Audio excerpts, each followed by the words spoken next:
Out there. And I don't know if it's still windy, but it certainly was when I was coming in. Not as windy as it was when you were coming in. Okay. Yeah, the gusts were 50, 60, 70 miles an hour. We even had a few 80, 90 mile an hour winds that caused problems out on I-80. Now we're dealing with mountain snow, a few valley rain showers, and even a few little lightning bolts out over the Salt Lake Valley. This is the snow coming down at Snow Basin Resort.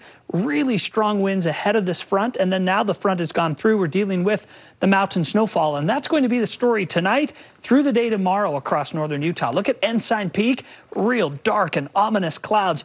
We've had just about everything today. We started with partly cloudy skies and gusty winds. Temperature stayed in the 50s overnight. We went into the mid-60s ahead of the front, but now look at this 24-hour temperature change across Utah.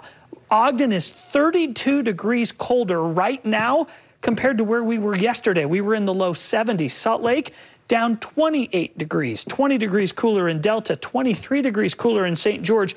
I mean, the entire state has felt the impact of this cold front.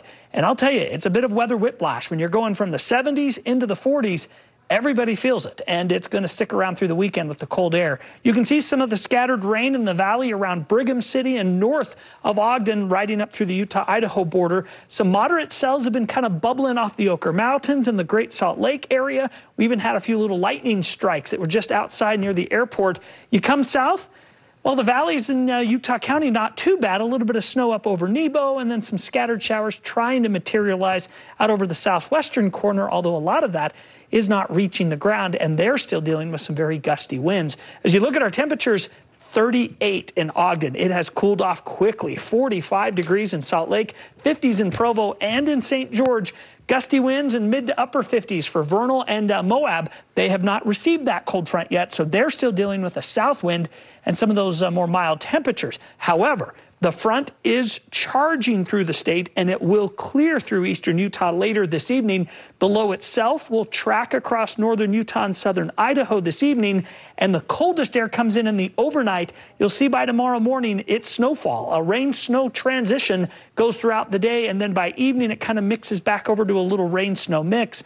For the most part, the storm is over Saturday night, but there will be a few lingering showers as we head through Sunday night into early Monday. How much are we talking? Generally a tenth to a third of an inch in the valleys. We've knocked that down just a little bit. The potential of the storm has weakened. The mountains still looking at 8 to 16 inches of snow, with the valleys a trace to a half inch. Some of the benches will get 1 to 2 inches. So central Utah tomorrow, look for scattered rain and snow, especially over the higher elevations. The farther south we go, the less impacts this storm will have in the sense of precipitation, although the cool air is everywhere. 59 tomorrow in St. George, 63 on Sunday, up to 70s on Tuesday, and how about 80s and sunshine for Thursday, Friday. We see everything from the real cold for the first part to the real warm by the latter half of that 7-day forecast. Scattered rain and snow tonight through the day tomorrow. Not huge impacts unless you're headed into the mountains. There will likely be some canyon restrictions in place, so just be advised. And then extra cold, 40s through Sunday, 50s through Tuesday, and then 60s turn to 70s by the middle of the week. I guess we get the payoff as we head through the middle of the week with those nicer temperatures. We love those red numbers. I know. Kevin, thank you. You bet. All right, Sam, it's not just basketball.